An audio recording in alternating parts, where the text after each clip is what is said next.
Bonjour et bienvenue dans Femmes de Sport. Une toute nouvelle émission consacrée au sport féminin. Et on va vous faire découvrir plein de sports. Pour cette première nouvelle émission, il sera question de foot, de ski, de roller derby, d'apnée, de sport de loisirs et de sport de haut niveau avec nos deux invités. Avec Marie Baucher, bonjour. Bonjour. Vous êtes championne de ski paralympique et également la marraine de la 6e édition de l'opération Sentez-vous Sport. Et avec notre deuxième invitée, Laura Georges, arrière centrale du PSG et de l'équipe de France de football. Bonjour. Bonjour. Donc vous êtes la plus capée de l'équipe de France de foot féminin. Revenons un peu sur cette Coupe du Monde qui s'est déroulée au Canada cet été. Comment on s'en sort, comment on se remet finalement d'une défaite en quart de finale aussi cruelle face à l'Allemagne ? C'est vrai que cette Coupe du Monde, elle nous laisse amers. En finissant au quart de finale de cette Coupe du Monde, on espérait forcément plus. Et les gens nous attendaient bien plus haut que ce stade des quarts de finale. C'est compliqué, ça a été très difficile parce qu'on perd au pénalty. On avait mené à la marque contre l'Allemagne, elles reviennent et ensuite on perd sur ce dernier pénalty. Mais voilà, là on est de retour avec nos clubs. On a de grandes ambitions et puis on a les Jeux Olympiques cette année. Donc c'est ce sur quoi on va se concentrer. En tout cas, la Coupe du Monde a été suivie en France. Vous, Marie, vous avez suivi les matchs de l'équipe de France de foot ? Un petit peu sur les réseaux sociaux et puis j'ai vu un petit bout de match aussi. Et c'est vrai que ça a été bien relayé et donc on avait quand même pas mal d'informations pour pouvoir les suivre tout au long de la Coupe du Monde et c'est vrai que c'était assez passionnant. Et ça vous fait plaisir en tant que sportif de voir du sport féminin à la télé parce que pendant très longtemps c'était extrêmement rare. Ouais, complètement et je crois qu'aujourd'hui cette émission en est la preuve. On consacre même des émissions au sport féminin et c'est vraiment c'est une belle chose. Les sportifs, on est contente d'être enfin reconnus au même niveau, voire même à un plus haut niveau que les garçons, parce qu'au final, je ne crois pas qu'il y ait d'émission spéciale sport masculin. C'est vrai. En tout cas, on est là pour vous découvrir. Oui, c'est vrai. Du coup, Laura, vous qui avez plus de 160 sélections en équipe de France, vous êtes encore sélectionnée pour les qualifications de l'Euro qui ont lieu aux Pays-Bas en 2017. Quand on a plus de 160 sélections en équipe de France, est-ce qu'on crée encore, quand on voit la sélection paraître, est-ce qu'on se dit « est-ce que je vais y être » ou est-ce qu'on se dit « de toute façon, ma place est faite, j'ai plus besoin de prouver des choses ». Je pense qu'on ne se pose pas spécialement de questions. Je pense qu'on se consacre avant tout à bien travailler en club. Et on se dit que si on travaille bien, les choses viendront. Voilà. En tout cas, il n'y a pas non plus cet état d'esprit où je me dis que les choses sont faites, la chose est faite et que forcément je serai appelée. Non. Je me dis qu'il faut que je continue à bien travailler et puis voilà, la sélection est là, je suis appelée, c'est cool, c'est bien parce que ça me permettra de continuer à bien travailler avec la sélection. Mais l'essentiel, c'est de continuer à prendre plaisir et bien bosser en club. Du coup, maintenant, vous avez signé un contrat pro, puisque certains clubs peuvent signer des contrats pro dans le foot féminin. Racontez-nous un peu votre début, Clairefontaine, vos frères. Racontez-nous un peu le début de l'épopée Laura Georges. Alors moi, j'ai la chance d'avoir grandi dans le parc du château de Versailles. Et c'est vrai que tous mes voisins jouaient au football. Et en allant au collège, je jouais dans la cour d'école également. Et une fille de la classe de mon frère m'a conseillé d'aller jouer au Paris Saint-Germain. Donc comme j'habitais à 15 minutes, je me suis décidée un an plus tard à aller faire les détections.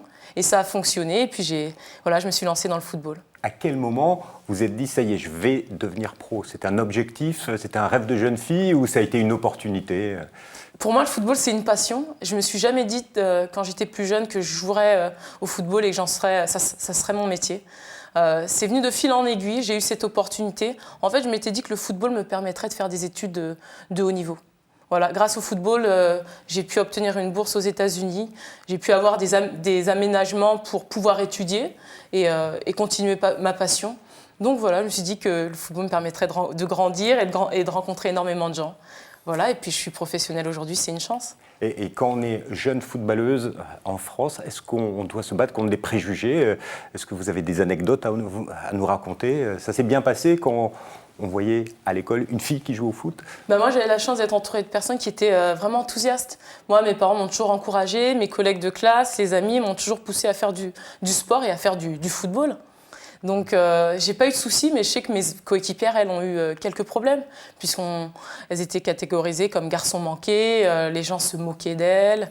Donc, mais ça commence à évoluer. Je pense qu'aujourd'hui, les jeunes filles n'ont pas les mêmes problèmes que celles d'auparavant. Les gens connaissent le football pratiqué par les femmes, tout simplement. Et vous, Marie, du coup, dans le ski, vous pensez qu'il y a moins de préjugés ou finalement, là aussi, on se bat contre d'autres préjugés? Alors non, je crois qu'il y a un petit peu moins de préjugés. Je pense que le ski est moins classé comme un sport masculin, comme on peut penser du foot.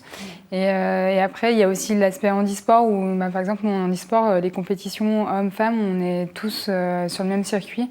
Donc on va faire exactement les mêmes courses que les garçons. Et donc il n'y a vraiment pas de différence de fait entre hommes et femmes en handisport en tout cas. Et même sur le ski valide, c'est à peu près équivalent. Et justement, vous êtes allé aux États-Unis. Aux États-Unis, le foot, c'est toute une autre approche. Il n'y a pas du tout de préjugés. C'est même le sport roi pour les filles. Il faut savoir que c'est une autre culture, hein, tout simplement. Mais les gens oublient souvent qu'aux États-Unis, il y a quand même une loi qui a imposé à ce qu'on pousse le sport féminin. Ça s'appelle la loi Talton 9, pour ceux qui souhaitent se renseigner.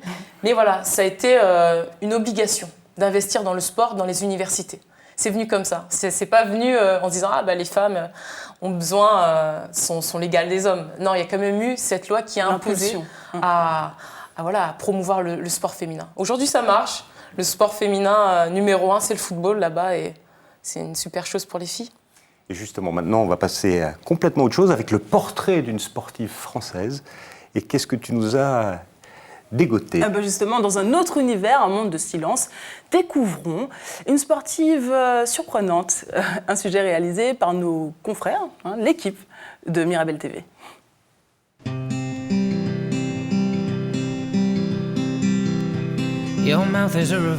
Pour qualifier cette femme poisson, un mot composé vient tout de suite à l'esprit. Hors norme. Georgette Raymond, à bientôt 60 ans, a choisi l'apnée en 2007. Depuis, elle casse toutes les barrières. Vice-championne du monde en Espagne, multiple championne de France, elle détient toujours le record de la plus longue distance sous l'eau sans respirer, en catégorie monopalme, avec plus de 200 mètres. C'est d'ailleurs la première femme à l'avoir réalisé. Ce record, je me suis fait plaisir à le faire parce que j'ai pas fait d'efforts. Les efforts sont partout ailleurs sauf sous l'eau. Sous l'eau, c'est que du bonheur. Au début de cette folle aventure, Georgette est allée explorer les fonds des piscines en tant que photographe. Puis rapidement intriguée par quelques pratiquants armés de palmes, elle a trouvé une nouvelle voie, celle du sport, celle du succès et des multiples titres. Tout s'est enchaîné rapidement. Elle est devenue un des symboles de sa discipline.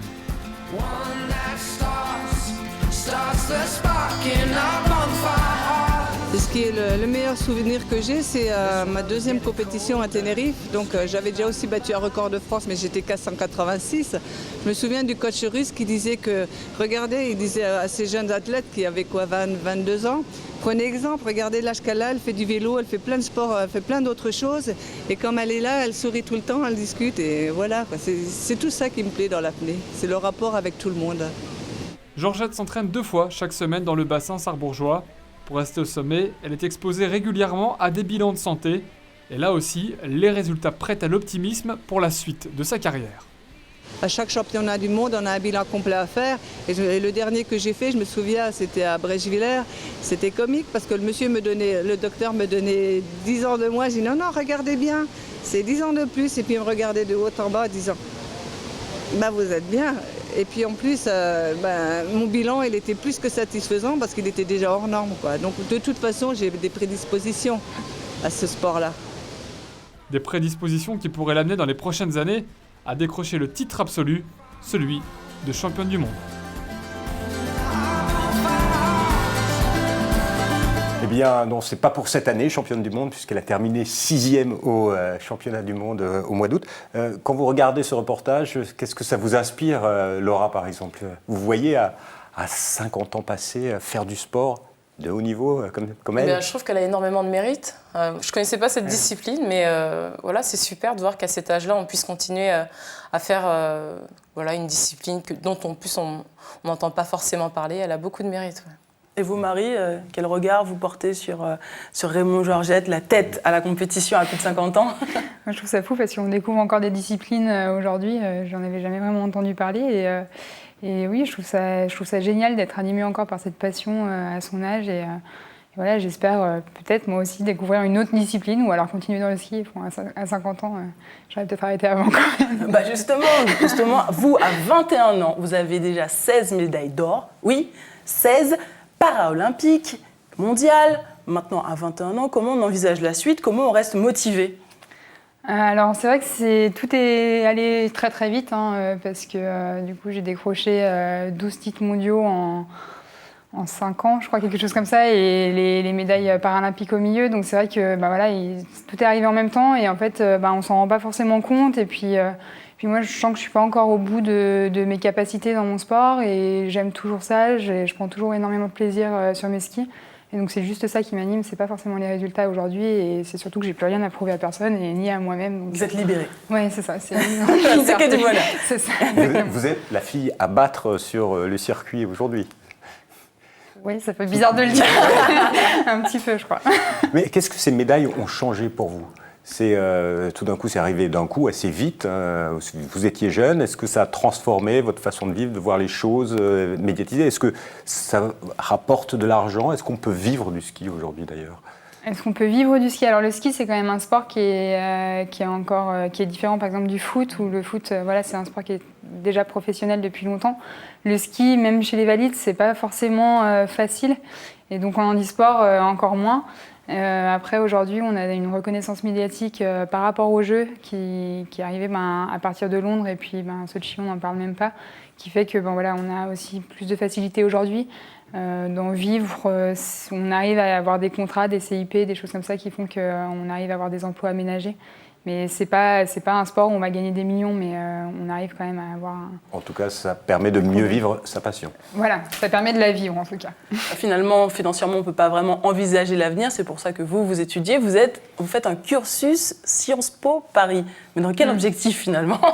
C'est la question. Le problème, c'est qu'il y a beaucoup de choses en même temps. Il y a les études, il y a le ski, tout prend du temps et donc c'est compliqué. C'est vrai que Sciences Po, en plus, c'est une formation de haut niveau aussi. Donc c'est pas évident, mais ils ont quand même une formation aménagée pour les sportifs de haut niveau. Et donc ça, c'est une chance parce que de pouvoir avoir accès en tant que sportif de haut niveau à une formation, à une grande école comme Sciences Po, c'est vraiment une chance. Et voilà, les profs sont très à l'écoute et voilà, on fait un peu comme on peut, quoi. Mais comment vous aménagez votre saison? Parce que l'été, il n'y a pas de neige. C'est quoi? C'est la période des études? Comment ça fonctionne?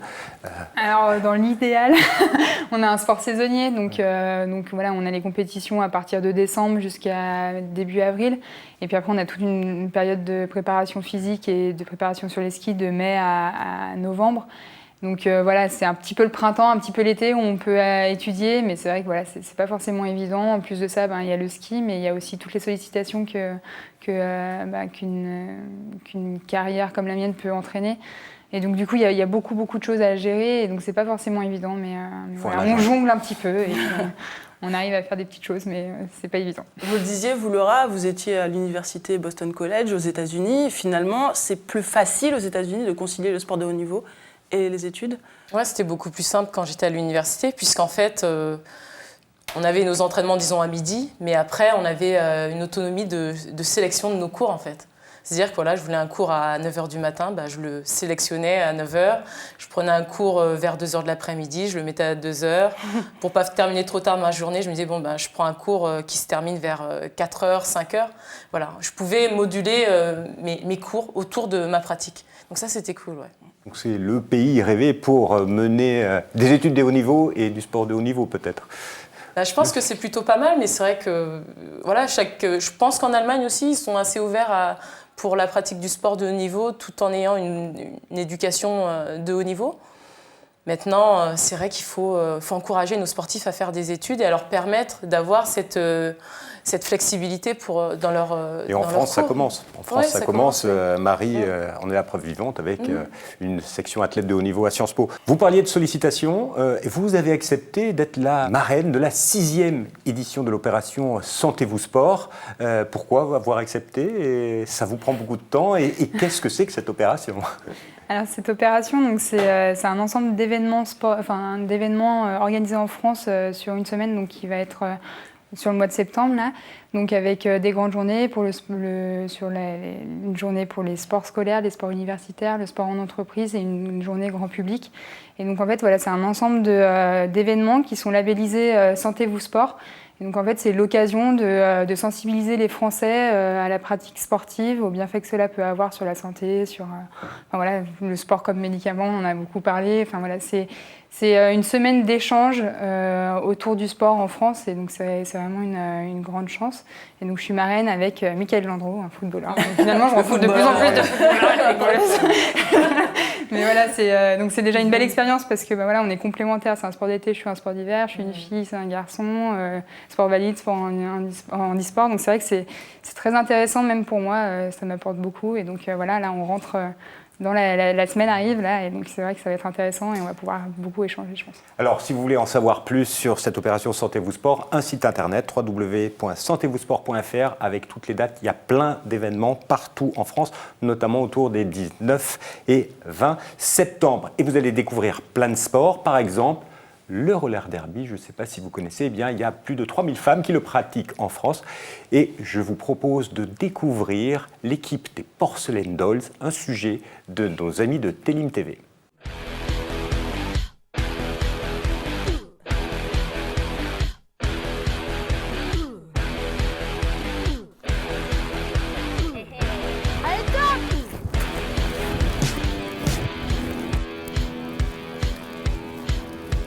Donc le roller derby, c'est un sport américain qui est né dans les années 30.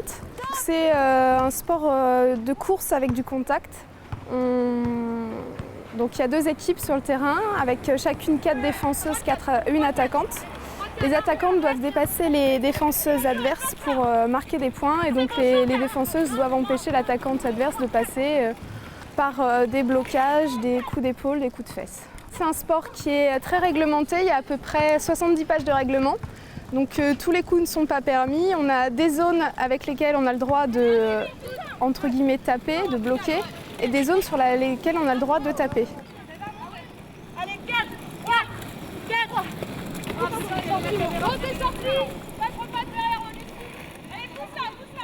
Ce qui me plaît dans ce sport, en fait, au départ, j'avais vu des reportages à la télé et je me suis dit, oh là là, c'est génial, c'est fun, c'est rigolo, c'est physique, c'est un sport d'équipe, j'adore les sports d'équipe, j'en ai fait déjà plusieurs. Et donc, j'ai voulu voir s'il existait quelque chose sur Limoges. Et là, c'était donc en juin l'année dernière. Je suis tombée sur une personne qui m'a indiqué donc, les entraînements. L'équipe était au tout début de la création. J'ai commencé à faire quelques entraînements. J'avais des rollers en ligne au départ, donc ça n'a pas posé de soucis pour les entraînements. Et puis ensuite, voilà, on rencontre des filles, on rencontre une équipe, on s'investit dans l'association, on fait du sport, on fait des soirées, voilà. Donc en fait, c'est le sport lié à la convivialité, tout bêtement. Et puis aussi quand même l'esprit un petit peu compète, puisque on a quand même l'envie de se confronter à d'autres équipes. Et c'est vrai que le challenge, c'est sympa aussi. Cheville, genou et on saute.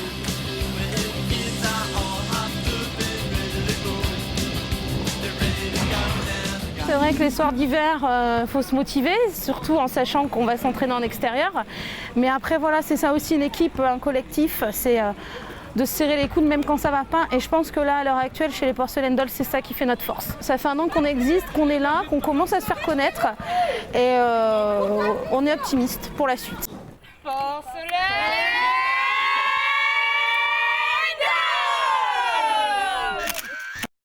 Alors les filles, vous connaissiez le roller derby?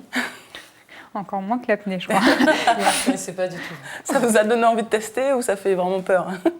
Bah moi, ça me donne bien envie, ouais. Et je me dis, avec un peu de musique en plus, ça doit être plutôt pas mal. Et c'est en tout cas un sport qui se développe de plus en plus en France, et notamment chez les femmes, parce que les hommes, ils sont que 200 pratiquants, je crois, et 3000 femmes en France. Mais revenons aussi à la pratique sportive féminine.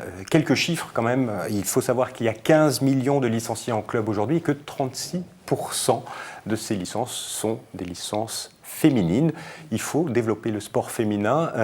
Pour vous, que faut-il faire? Quels sont les points clés pour développer le sport féminin? Laura? Je pense que déjà, les médias ont un rôle majeur dans la promotion de notre pratique. Ça, c'est super important, sachant que lorsqu'on voit les grands médias, la plupart du temps, on parle souvent des mêmes sports et des sports masculins. Alors, et vous êtes une militante de la cause. Vous êtes ambassadrice UEFA, vous avez été marraine cette année de l'opération 24 heures du sport féminin dans les médias. C'est une cause que vous défendez à fond. Oui, je pense que c'est important de faire savoir aux gens que c'est important de parler de la pratique, de parler des gens qui œuvrent pour la promotion du sport féminin, des athlètes, des bénévoles qui travaillent pour la discipline féminine. Et c'est vrai je me souviens du football féminin, c'était lorsqu'on se qualifiait pour un championnat d'Europe, c'était une ligne dans le quotidien le plus connu de France. Aujourd'hui, ça évolue, mais je pense qu'on peut faire mieux pour parler non seulement de notre pratique, mais il y a énormément de sports féminins qui ont des résultats et de titres. Voilà, il y a énormément de choses dont on peut parler et on oublie souvent les femmes. Et vous, Marie, qui êtes des modèles, vous donnez envie, quel message pour avoir plus de pratiquantes ? Je pense que, comme tu l'as dit, il faut en parler pour que ça soit reconnu, connu, que les gens, que les femmes se disent « Ah ben oui, pourquoi pas ?» Enfin, nous aussi, on peut avoir des carrières de sportifs de haut niveau. Il y a beaucoup de sports qui existent, qui sont complètement adaptés à la pratique féminine. Et donc voilà, je crois que c'est en parlant, que ce soit les sportifs, que ce soit les médias, que ce soit même des personnes... Pour celles qui ne font pas de sport, quel est le petit message que vous avez envie de dire ? C'est important. Il y en a beaucoup, mais je crois que c'est juste que... en tant que sportif de haut niveau, c'est vrai que moi, quand je fais pas de sport, je me sens pas très bien. Et voilà, c'est juste que ça permet d'être soi-même et d'apprendre à se connaître aussi. Je crois que c'est vraiment très important. Alors, on arrive en fin d'émission, quand même un petit peu de news pour l'année. Quels sont vos rendez-vous, Laura, et vos ambitions cette année ? Alors déjà, les ambitions avec le club, ça va être forcément le championnat qu'on a tous les dimanches. Et la Ligue des Champions, voilà, on rentre bientôt en Ligue des Champions. Alors la phase aller, ça sera à Cluj du 7 au 8 octobre. Et puis le retour à Charletti, le 14 ou le 15 octobre. Et vous, Marie, cette année, un objectif, les championnats du monde, la Coupe du Monde ? La Coupe du Monde, oui. Cette année, on est dans une année avec 100 gros événements, donc 100 mondiaux ou 100 jeux.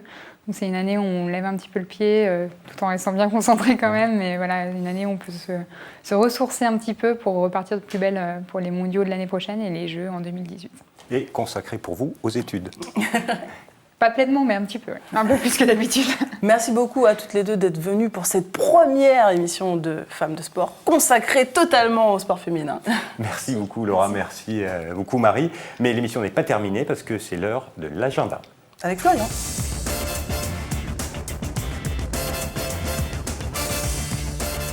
Bonjour Florian, que nous as-tu réservé pour ce mois-ci ? Eh bien, on va continuer à parler foot. On a eu Laura Georges comme invitée. On va continuer à parler foot avec l'équipe de France qui aura 2 matchs les 19 et 22 septembre. Le premier, ce sera pour nos amis normands avec un match amical au Havre au Stade Océane, France-Brésil. Et 3 jours plus tard, France-Roumanie à la MM Arena du Mans, un match qui comptera pour les éliminatoires de l'Euro 2017. Ensuite, on reste dans le foot avec le 27 septembre, le Classico de la division 1 féminine, OL-PSG, probablement à Gerland. Match diffusé à la télé, match à enjeu, c'est l'affiche de la saison. Voilà, le gros match. Si je ne suis pas très foot, si je suis plutôt rugby, est-ce que tu as quelque chose à me proposer ? Bien sûr, le 20 septembre, c'est la reprise du top 8, le championnat de France de rugby féminin avec 4 affiches. Lille contre le Stade Rennais, Caen contre Saint-Orens, Perpignan contre Bobigny et enfin Montpellier contre le Stade Toulousain. Ce sera l'occasion de retrouver les filles du 15 de France qui brillent depuis leur Coupe du Monde l'année dernière et celles de l'équipe de France A7 qui se sont qualifiées cet été pour les Jeux de Rio. Bon alors, un peu de basket maintenant ? Un petit peu de basket. Les 26 et 27 septembre, à Paris, au Stade Pierre de Coubertin, avec l'Open de la Ligue féminine de basket. C'est la première journée de la Ligue féminine. Tous les matchs, les 7 en même temps, se jouent sur 2 jours, le samedi et le dimanche, avec en point d'orgue le match des champions entre Latte Montpellier et Bourges. Ce sera le champion Bourges contre son dauphin. Alors ça, c'était pour les sports co. Qu'est-ce qu'on a en sport individuel, par exemple ? Sport individuel, on va parler tennis avec 2 tournois ITF. Le premier à Saint-Malo jusqu'au 20 septembre, puis un second à Clermont-Ferrand à partir du 28 septembre. Alors qu'est-ce qu'un tournoi ITF pour nos téléspectateurs qui ne le sauraient pas ? Un tournoi ITF, c'est la 2e division de la WTA, du circuit pro féminin. C'est un peu là où on va aller voir jouer les futures stars du circuit et peut-être les futures grandes joueuses françaises. Maintenant un peu de surf pendant qu'il fait encore beau ? Eh ben, pendant qu'il fait encore beau, c'est la belle saison qui se prolonge dans le sud-ouest, à Osgore. C'est début octobre avec le Roxy Pro. C'est la 9e étape des championnats du monde de surf, c'est à ne pas manquer. C'est l'avant-dernière étape des championnats du monde, avec en plus une Française qui brille en ce moment, Johanne Defay. Elle a gagné cet été son premier titre en Californie devant les meilleures surfeuses mondiales. Et comme c'est l'avant-dernière étape, il y aura de l'enjeu, donc toutes les meilleures surfeuses du monde seront vraiment présentes à Hossegor début octobre. Merci beaucoup Florian. Donc si vous voulez en savoir plus, vous allez sur le site internet www.femmedesport.com ou .fr. Toutes les dates sont bien répertoriées et vous pourrez également envoyer des informations. Quant à nous, on se retrouve le mois prochain déjà. À bientôt. Allez, au revoir. Au revoir.